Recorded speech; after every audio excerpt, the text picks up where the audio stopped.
Electron gain enthalpy क्या है? तो ये जो सेंटेंस आप देख रहे हैं, मतलब word electron gain enthalpy, electron gain मतलब इलेक्ट्रॉन को गेन करना। कोई एटम जो है इलेक्ट्रॉन को गेन करता है, प्राप्त करता है, उस समय जो एंथैल्पी चेंज होता है उसको इलेक्ट्रॉन गेन एंथैल्पी बोलते हैं। ठीक है ना? हम आयोनाइज कर रहे थे, इलेक्ट्रॉन निकाल रहे थे, तो भी एनर्जी चेंज हो रहा था, हमें एनर्जी देना पड़ रहा था। लेकिन इलेक्ट्रॉन को हमें किसी एटम में डालना है तो भी एनर्जी का चेंज होगा, और उसी को हम लोग बोलेंगे इलेक्ट्रॉन गेन एंथैल्पी। क्या बोलेंगे? Electron gain enthalpy. डेफिनेशन लिखिए, डेफिनेशन को समझिए। द एंथैल्पी चेंज मतलब एंथैल्पी चेंज कब? व्हेन इलेक्ट्रॉन, जब इलेक्ट्रॉन को ऐड किया जाता है, added to an isolated gaseous atom. जिस प्रकार से आयनाइजेशन एंथैल्पी में आइसोलेटेड गैसियस एटम का बात हुआ था, यहाँ भी आइसोलेटेड गैसियस एटम का ही बात होगा। क्योंकि इलेक्ट्रॉन हम ऐड करेंगे तो एटम जब आइसोलेटेड रहेगा और गैसियस स्टेट में रहेगा तब, सॉलिड स्टेट में रहेगा तो हम लोग ऐड नहीं कर सकते हैं, लिक्विड स्टेट में रहेगा तब ऐड नहीं कर सकते हैं। इसके लिए गैसियस स्टेट में होना जरूरी है, क्योंकि गैसियस स्टेट में होता है तो एटम अकेला होता है और हम लोग क्या कर सकते हैं, एक अकेले एटम में इलेक्ट्रॉन को ऐड कर सकते हैं। गैसियस या सॉलिड स्टेट में जब होते हैं तो एटम्स आपस में चिपके रहते हैं, उनके बीच में स्पेस नहीं होता है, तो हमारे लिए इसमें इलेक्ट्रॉन ऐड करना मुश्किल हो जाता है। तो इलेक्ट्रॉन गेन एंथैल्पी के लिए भी आइसोलेटेड गैसियस एटम का होना जरूरी है। इसको अगर हम लोग देखेंगे, इसको हम लोग लिखेंगे तो कैसे दिखाएंगे, देखिए, है ना? इलेक्ट्रॉन गेन एंथैल्पी को दिखाने के लिए हम लोग लिखते हैं, जैसे मान लेते हैं कि ये एक्स एटम है। कौन सा एटम है? एक्स एटम है, और इसका स्टेट है गैसियस। कौन सा स्टेट में है? गैसियस में। प्लस आप यहाँ पर एक इलेक्ट्रॉन ऐड कर देंगे, प्लस ई माइनस। ठीक है ना? तो क्या हो जाएगा कि ये जो है सो बनाएगा एक्स माइनस। क्या बनेगा ये? X minus. क्या बनेगा? एक्स माइनस बनेगा। ठीक है? क्योंकि गैसियस एटम है तो यहाँ पे गैसियस स्टेट में ही रहेगा, और यहाँ पर एंथैल्पी चेंज जो होगा वो कहलाएगा डेल्टा डेल्टा Eg H, और इसी को हम लोग बोलेंगे इलेक्ट्रॉन गेन एंथैल्पी। लगना भी चाहिए ना, ये मतलब ये डेल्टा है, डेल्टा में तो परिवर्तन हो रहा है, किसमें? इसमें। तो उसमें Eg लिखा देंगे मतलब कौन चीज का चेंज है? इलेक्ट्रॉन गेन का है, ठीक है ना? इसीलिए हम लोग Eg यहाँ पर लिख देते हैं। हाँ, H का मतलब एंथैल्पी, हीट चेंज या फिर एंथैल्पी चेंज, है ना? तो हीट को भी हम लोग H से दिखाते हैं, और एंथैल्पी एक प्रकार की एनर्जी है तो उसको भी हम लोग H से दिखाते हैं। ठीक है? इलेक्ट्रॉन गेन एंथैल्पी जो होता है एक्सोथर्मिक और एंडोथर्मिक दोनों हो सकता है। एक्सोथर्मिक और एंडोथर्मिक ये दोनों हो सकता है। एक्सोथर्मिक का मतलब क्या होता है? रिलीज हीट, रिलीजेज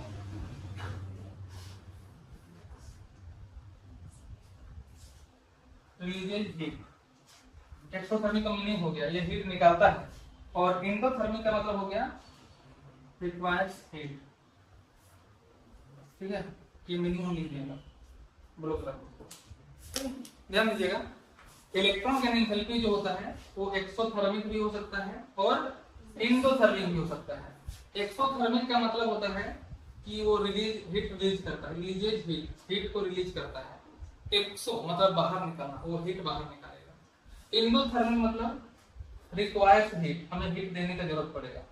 एंडोथर्मिक हमें हीट देने का जरूरत पड़ेगा। ठीक है ना? तो रेस करें।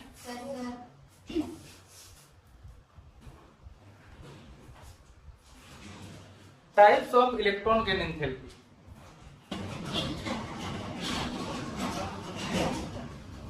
Types of electron gain enthalpy, गेट लो कर दो, आवाज बहुत ज्यादा आने लगता है। Types of electron gain enthalpy, electron gain enthalpy का टाइप कितना टाइप का होता है? इलेक्ट्रॉन गेन एंथैल्पी दो तरह का हो सकता है, एक नेगेटिव हो सकता है और एक पॉजिटिव हो सकता है। नेगेटिव इलेक्ट्रॉन गेन एंथैल्पी किनको बोलते हैं? The release of energy is expressed by negative. Energy जब रिलीज होता है कोई केमिकल प्रोसेस में तो हम लोग उसको नेगेटिव से दिखाते हैं। किससे दिखाते हैं? नेगेटिव से। मतलब एनर्जी माइनस हो रहा है, उसमें से एनर्जी निकल रहा है, तो उसको हम लोग नेगेटिव साइन से दिखाते हैं। और जो एंथैल्पी चेंज होता है, एंथैल्पी चेंज जो होता है इलेक्ट्रॉन गेन का प्रोसेस में, एंथैल्पी चेंज जो होता है तो रिलीज होने के साथ, एनर्जी रिलीज के साथ तो उसको हम लोग नेगेटिव इलेक्ट्रॉन गेन एंथैल्पी बोलते हैं, है ना, नेगेटिव इलेक्ट्रॉन गेन एंथैल्पी बोलते हैं। एग्जांपल के लिए जो ग्रुप 17 के एलिमेंट्स जो हैं जिनको हेलोजन भी बोलते हैं, ये सभी जो है negative electron gain enthalpy show करते हैं, negative electron gain enthalpy show करते हैं। ऐसा क्यों? ये negative electron gain enthalpy show क्यों करते हैं? क्योंकि इनके पास ग्रेटर टेंडेंसी होता है इलेक्ट्रॉन को एक्सेप्ट करने का। जो इलेक्ट्रॉन को एक्सेप्ट करने का टेंडेंसी रखेगा वो negative electron gain enthalpy show करेगा, ठीक है ना। वो तुरंत अपना एनर्जी को कम करके इलेक्ट्रॉन को एक्सेप्ट कर लेगा, ठीक है ना। ऐसा क्यों होता है, इसका कारण देखिए। ग्रुप 17 के एलिमेंट्स जो है ना, एलिमेंट्स ऑफ ग्रुप 17 मतलब हेलोजन्स, हेलोजन्स ये जो है इनका आउटर मोस्ट सेल में 7 इलेक्ट्रॉन, आउटर मोस्ट सेल में कितने इलेक्ट्रॉन होते हैं? 7 इलेक्ट्रॉन होते हैं। जैसे कि क्लोरीन का बात करते हैं, Cl17 क्या हो जाएगा? 2 8 7 इलेक्ट्रॉन होते हैं। तो ये अपना ऑक्टेट पूरा करना चाहते हैं। अगर इनको इलेक्ट्रॉन मिलेगा, बाहरी कक्षा मार चाहते हैं ना, अगर इनको इलेक्ट्रॉन मिलेगा तो तुरंत इलेक्ट्रॉन को एक्सेप्ट कर लेंगे, ठीक है ना। तुरंत क्या करेंगे? इलेक्ट्रॉन को एक्सेप्ट करके यहाँ पे बना लेंगे 8 इलेक्ट्रॉन, और इसके लिए एनर्जी को रिलीज करते हैं, ठीक है, आसानी से इलेक्ट्रॉन आ सके। क्योंकि आप जानते हैं कि लोएस्ट एनर्जी में ही इलेक्ट्रॉन जो है एटम के चारों ओर स्टेबल होते हैं, अपना एनर्जी को लो से लो रखना चाहते हैं। तो ग्रुप 17 वाले जो हैं वो तुरंत इलेक्ट्रॉन को एक्सेप्ट करते हैं एनर्जी रिलीज करके, और इसलिए ये negative electron gain enthalpy show करते हैं, negative electron gain enthalpy show करते हैं। समझ में आ गया? पॉजिटिव इलेक्ट्रॉन गेन एंथैल्पी यहाँ पे लिख दीजिएगा। अब बोलिएगा सर यहाँ लिख के छोड़ दें, इसका क्या मतलब है? फिर डेट देकर आप समझा दिए बोल के, यहाँ लिखा कुछ नहीं है। यहाँ पे लिखेगा easily accept electron who complete their octet, ठीक है ना। हाँ, इसके लिए होगा, ठीक है ना। ये इजीली क्या करते हैं? इलेक्ट्रॉन को एक्सेप्ट करते हैं ऑक्टेट कंप्लीट करने के लिए। तो negative electron gain enthalpy show करते हैं। अब देखना है कि पॉजिटिव इलेक्ट्रॉन गेन एंथैल्पी क्या होता है, ठीक है ना। पॉजिटिव इलेक्ट्रॉन गेन एंथैल्पी, कुछ एलिमेंट्स ऐसे होते हैं, है ना, कुछ एलिमेंट्स ऐसे होते हैं, कुछ एलिमेंट्स ऐसे होते हैं, सम एलिमेंट्स फॉर एग्जांपल के लिए noble gases show very less और no tendency to accept electrons due to a stable electronic configuration. Group 18 के जो एलिमेंट्स हैं जिनको हम नोबल गैस के रूप में जानते हैं, उनका ऑक्टेट पूरा होता है, मतलब इलेक्ट्रॉनिक कॉन्फ़िगरेशन उनका स्टेबल होता है, और स्टेबल इलेक्ट्रॉनिक कॉन्फ़िगरेशन के कारण उनको इलेक्ट्रॉन की आवश्यकता ही नहीं होती है। उनका बाहरी कक्षा में 8 इलेक्ट्रॉन पूरा है, वो सेटिस्फाइड है, संतुष्ट है। तो वे नया इलेक्ट्रॉन क्यों चाहेंगे? वो इलेक्ट्रॉन नहीं चाहते हैं, इलेक्ट्रॉन को एक्सेप्ट करना नहीं चाहते हैं। अगर हम उन्हें इलेक्ट्रॉन देना चाहें तो हमें उसके लिए एनर्जी भी देनी पड़ेगी। अगर हम इलेक्ट्रॉन उनको देना चाहें तो एनर्जी भी देनी पड़ेगी, क्योंकि उनके पास जितने इलेक्ट्रॉन हैं उनके लिए सफिशिएंट एनर्जी उनके पास है, उनके लिए सफिशिएंट एनर्जी उनके पास है। अगर आप एक्स्ट्रा इलेक्ट्रॉन देना चाहेंगे तो आपको एनर्जी भी देनी होगी। आप एनर्जी दीजिएगा तभी हम इलेक्ट्रॉन उसमें ऐड कर पाएंगे। तो नोबल गैसेस जो होते हैं वो positive electron gain enthalpy show करते हैं, मतलब उनमें इलेक्ट्रॉन डालने के लिए हमें एनर्जी देना पड़ता है। बाकी दूसरा एलिमेंट में एनर्जी रिलीज करते हैं, बाकी दूसरा एलिमेंट्स क्या करते हैं? एनर्जी रिलीज करते हैं जब उन्हें इलेक्ट्रॉन डालने की कोशिश करते हैं। ग्रुप 17 वाले तुरंत एक्सेप्ट करते हैं, तो इलेक्ट्रॉन चाहिए और उसके लिए एनर्जी रिलीज भी करेंगे, लेकिन ग्रुप 18 वाले नहीं करेंगे, ठीक है ना, क्योंकि उनको एक्स्ट्रा एनर्जी का रिक्वायर होता है एक्स्ट्रा इलेक्ट्रॉन को एक्सेप्ट करने के लिए। किस प्रकार से देख लीजिए, कोई भी नोबल गैस का बात करते हैं नियॉन का, तो क्या लिखाएगा? 1s2 2s2 2p6 कंप्लीट हो गया। तो देखिए इनका ये तो नहीं देखना है, अंदर वाला है। दूसरा सेल जो है दोनों में भरा हुआ है, 2s में 2 इलेक्ट्रॉन है और 2p में 6 है, मतलब यहाँ 2 भरा है 6 भरा है। s को जितना चाहिए उतना भरा हुआ है, p को जितना चाहिए उतना भरा हुआ है, और बाहरी कक्षा में जितना चाहिए उतना भरा हुआ है, क्योंकि ये 2 है और ये मिला के 8, बाहरी कक्षा में 8 इलेक्ट्रॉन पूरा है। ये स्टेबल है। इस तरह का इलेक्ट्रॉनिक कॉन्फ़िगरेशन को क्या बोलते हैं? Astable electronic configuration. अब इनका इलेक्ट्रॉनिक कॉन्फ़िगरेशन अस्टेबल है तो ये एक्स्ट्रा इलेक्ट्रॉन क्यों चाहेंगे? कोई एटम इलेक्ट्रॉन तभी ना चाहता है जब उसको इलेक्ट्रॉनिक कॉन्फ़िगरेशन को स्टेबल करना होता है, इसी कारण किसी से इलेक्ट्रॉन लेते हैं, किसी से बॉन्ड बनाते हैं, है कि नहीं? अब इनका ऑलरेडी पहले से ही स्टेबल है, तो इलेक्ट्रॉन क्यों चाहेंगे? चाहेंगे नहीं। लेकिन आप चाहते हैं कि हम एक इलेक्ट्रॉन उनको दें, तो इलेक्ट्रॉन दीजिएगा तो एनर्जी भी आपको देना पड़ेगा, है कि नहीं? तो ये positive electron gain enthalpy show करते हैं। कौन? नोबल गैसेस यानी कि ग्रुप 18 वाले, ठीक है? Electron gain enthalpy. अब लिखना है factors on which electron gain enthalpy depends. वैसे फैक्टर जिन पर इलेक्ट्रॉन गेन एंथैल्पी डिपेंड करता है उसको लिखना है। Factors on which electron gain enthalpy depends. Electron gain enthalpy कौन-कौन से फैक्टर पर डिपेंड करता है, इसको देख लीजिए। सबसे पहला है न्यूक्लियर चार्ज। देखिए न्यूक्लियर चार्ज समझिए इसको। न्यूक्लियर चार्ज का मतलब क्या होता है? न्यूक्लियस का चार्ज, प्रोटॉन की संख्या। न्यूक्लियर का चार्ज यानी कि प्रोटॉन की संख्या, ये जब बढ़ता है तो इलेक्ट्रॉन गेन एंथैल्पी और ज्यादा नेगेटिव हो जाता है, मतलब ज्यादा एनर्जी रिलीज हो जाता है। कैसे ज्यादा एनर्जी रिलीज हो जाता है? क्योंकि न्यूक्लियर चार्ज बढ़ेगा तो जो आने वाला इलेक्ट्रॉन है उसका अट्रैक्शन भी ज्यादा करेगा, तेजी से करेगा कि नहीं करेगा? इलेक्ट्रॉन और जल्दी से जो एनर्जी अपना रिलीज करके उसको एक्सेप्ट कर लेना चाहेगा। जैसे कि ग्रुप 17 वाले वो तुरंत चाहते हैं ना अपने पूरा करने के लिए, तो उनमें जैसे जैसे न्यूक्लियर चार्ज बढ़ेगा वो आने वाले इलेक्ट्रॉन को उतना जल्दी एक्सेप्ट करना चाहेंगे, इसके लिए ज्यादा तेजी से एनर्जी कम करेंगे और वो मोर नेगेटिव हो जाएगा। इलेक्ट्रॉन गेन एंथैल्पी क्या हो जाएगा? मोर नेगेटिव हो जाएगा। Electron gain enthalpy becomes more negative with the increase of nuclear charge। दूसरा में देखिएगा है size of the atom. Size of the atom, atom का साइज पर कैसे डिपेंड करता है? Electron gain enthalpy becomes less negative, ये लेस नेगेटिव हो जाता है with increase in atomic size। Atomic size बढ़ने के साथ साथ क्यों हो जाता है? As the distance of the electron ही लिखना है, डिस्टेंस ऑफ द, यहाँ पे लिखेगा electron increases and attraction from the nucleus decreases। ठीक है ना? अलग अलग साइज का एटम है ना, देखिएगा। देखिए छोटा एटम का साइज होगा, ये हो गया आपका न्यूक्लियस, और एक एटम इतना बड़ा है, यहाँ पे इलेक्ट्रॉन डालना है हमको। दूसरा एटम है जिसका साइज इतना बड़ा है और हमें यहाँ पे इलेक्ट्रॉन डालना है, समझिएगा। अब ये न्यूक्लियस के सामने रहेगा तो तुरंत अट्रैक्ट हो जाएगा, इलेक्ट्रॉन को वो खींच लेगा। कौन? न्यूक्लियस खींच लेगा। यहाँ पर डिस्टेंस ज्यादा है, वो अट्रैक्शन कम करेगा, तुरंत अट्रैक्शन करेगा, एनर्जी ज्यादा करेगा। तुरंत एक्सेप्ट नहीं करेगा तो एनर्जी कम रिलीज करेगा, है कि नहीं?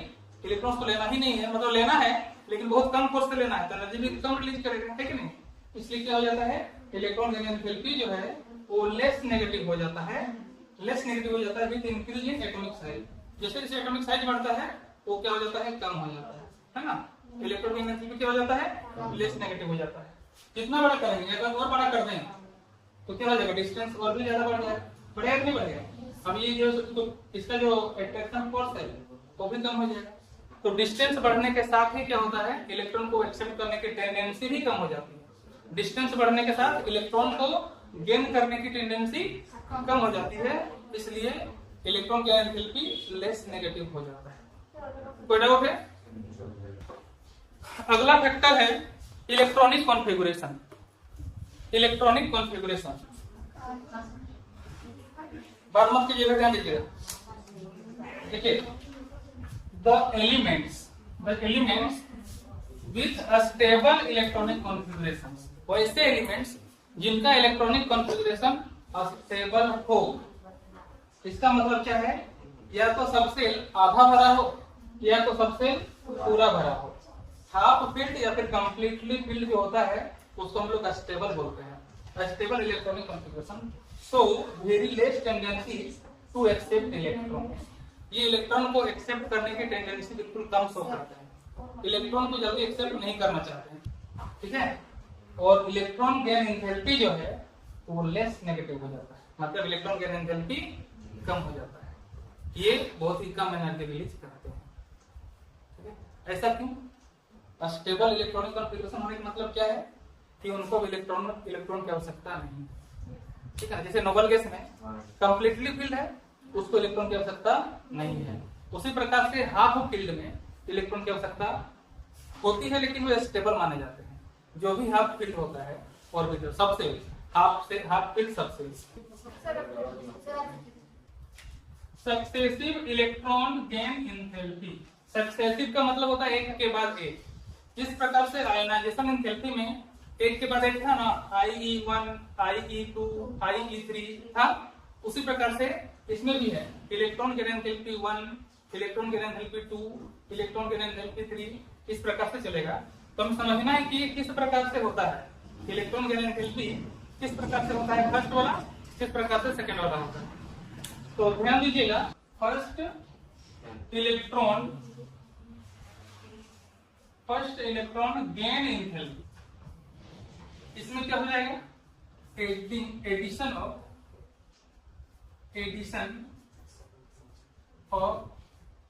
1 electron.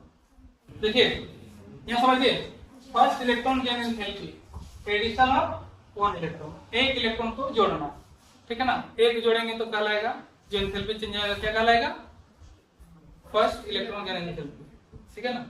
First electron gain enthalpy, कोई एटम ए है, उसमें हम एक इलेक्ट्रॉन जोड़ दे रहे हैं, तो ये क्या बनेगा, A माइनस बनेगा, ठीक है ना।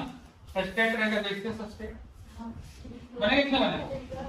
तो इसमें जो एंथैल्पी चेंज आएगा डेल्टा EGH, इसको हम लोग क्या बोल सकते हैं, ये 1 पहला आ जाएगा, डेल्टा EGH। और ये जो होता है वो क्या होता है, नेगेटिव होता है। ये क्या होता है, नेगेटिव होता है, इसको याद रखिएगा, ठीक है ना। इसका एग्जांपल के साथ में देते चलिए। आपको तो इससे पहले ही बताया, इलेक्ट्रॉन गेन एंथैल्पी जो होता है वो नेगेटिव होता है और पॉजिटिव दोनों होता है, बोला है कि नहीं। Electron gain enthalpy negative positive दोनों होता है, क्योंकि एनर्जी रिलीज करता है। तो इलेक्ट्रॉन गेन एंथैल्पी 1 जो होता है, यानी कि फर्स्ट इलेक्ट्रॉन गेन एंथैल्पी जो होता है ना, वो हमेशा नेगेटिव होता है। सब एटम के लिए नहीं बोल रहे हैं, जनरली नेगेटिव होता है। क्या होता है वो, जनरली नेगेटिव होता है, ठीक है ना। तो इसको लिखिएगा नेगेटिव। एग्जांपल के लिए ध्यान दीजिएगा, किस प्रकार से ऑक्सीजन का एटम है, किसका एटम है, ऑक्सीजन का। इसको लेते आए हम कौन सा स्टेट में, गैसियस स्टेट में। उसके बाद एक इलेक्ट्रॉन जोड़ दे रहे हैं, तो ये हम लोग का क्या बना रहा है, O-, ये गैसियस स्टेट में क्या है, ये O-। और यहाँ पर जो होगा ना डेल्टा, यहाँ पर ध्यान दीजिएगा, delta EGH1 equal to -141 kilojoule पर मोल, ठीक है। -141 किलोजूल पर मोल, -141 किलोजूल पर मोल, ये हो गया, ठीक है ना। समझ में आ रहा है। हाँ, जिस प्रकार से इलेक्ट्रॉन, जिस प्रकार से आयोनाइजेशन एंथैल्पी का यूनिट होता था किलोजूल पर मोल, इसी प्रकार से इलेक्ट्रॉन गेन एंथैल्पी का भी यूनिट क्या है, किलोजूल पर मोल। इसका भी यूनिट किलोजूल पर मोल है।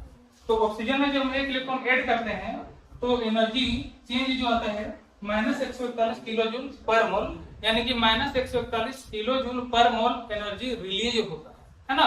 -141 किलोजूल पर मोल एनर्जी क्या होता है, रिलीज होता है। तो ये हो गया आपका इसका ऑक्सीजन का फर्स्ट इलेक्ट्रॉन गेन एंथैल्पी, ठीक है। अब देखते हैं दूसरा वाला। इधर देखिए, इधर जब हम लोग एक इलेक्ट्रॉन ऐड कर चुके हैं तो A- बन चुका है। एटम A में स्थित है ना, उसको A- बनाए थे, तो ये A- रहेगा। और इसमें एक इलेक्ट्रॉन और डालना है, E-, एक इलेक्ट्रॉन और डालेंगे तो ये क्या बनाएगा, बोलिए, A2- बनाएगा ना गैसियस स्टेट में। और यहाँ जो एंथैल्पी चेंज आएगा डेल्टा EGH, वो क्या कहलाएगा, 2, है ना। डेल्टा EG2 कहलाएगा, मतलब इलेक्ट्रॉन गेन एंथैल्पी 2 हो गई है, ठीक है ना। और ये क्या होता है, पॉजिटिव होता है। कारण समझाएंगे क्यों होता है। सेकेंड इलेक्ट्रॉन गेन एंथैल्पी क्या होता है, positive. Second electron gain enthalpy positive होता है। इसका कारण क्या है कि पहले जब हमने इलेक्ट्रॉन दिया था, तो उसने कुछ एनर्जी रिलीज किया था और इलेक्ट्रॉन को एक्सेप्ट कर लिया था, और उतना ही एनर्जी रिलीज किया था जो उसके लिए सफिशिएंट हो स्टेबल होने के लिए, है कि नहीं। हालांकि स्टेबल नहीं होता नेगेटिव चार्ज, लेकिन एनर्जी को रिलीज करके थोड़ी ही देर के लिए सही स्टेबिलिटी तो लाया था ना। अब उसके पास एनर्जी है नहीं है, अब उसको इलेक्ट्रॉन क्या करना है, एक्सेप्ट करना है एक्स्ट्रा। और तो हमें क्या करना पड़ेगा, उसके लिए वो जो इलेक्ट्रॉन है हम डालेंगे उसको एक पर्याप्त जगह मिलेगा, एक एनर्जी सेल उसके लिए भी चाहिए ना, हमें उसको एनर्जी देना पड़ेगा। ठीक है, अब हम एनर्जी ऐड करेंगे, अब हम एनर्जी देंगे तभी वो इलेक्ट्रॉन को एक्सेप्ट करेगा, नहीं तो नहीं करेगा। इसीलिए first ionization energy first electron gain enthalpy जो होता है वो नेगेटिव होता है, और सेकंड इलेक्ट्रॉन गेन एंथैल्पी होता है वो क्या होता है, पॉजिटिव। क्योंकि दूसरी बार जब हम इलेक्ट्रॉन देते हैं तो हमें एनर्जी देने का जरूरत पड़ता है, और पहली बार जब हम इलेक्ट्रॉन देते हैं तो एटम एनर्जी रिलीज करते हैं। हालांकि सभी रिलीज नहीं करते हैं, जैसे स्टेबल वाले जो होते हैं वो रिलीज नहीं करेंगे, वो लेंगे ही लेंगे, है कि नहीं। और यही कारण इसमें तो बन जाता है, पहला हमने दिया एनर्जी रिलीज किया, अपने आप को स्टेबल वो बना लिए, इलेक्ट्रॉन को एक्सेप्ट भी कर लिया, लेकिन जब दूसरा देने जाएंगे तो आपको पता है कि जो स्टेबल होते हैं उनको एनर्जी देना पड़ता है, जिससे नोबल केस में एनर्जी देना पड़ता है ना। अब उसको एक इलेक्ट्रॉन दे करके आप वो अपना आपको स्टेबल कर लिया है, और फिर से आप इलेक्ट्रॉन देना चाहते हैं तो एनर्जी क्या करेगा, देना पड़ेगा, एनर्जी लेगा ना। तो इसलिए सेकंड इलेक्ट्रॉन गेन एंथैल्पी जो होता है वो पॉजिटिव होता है। क्लियर है।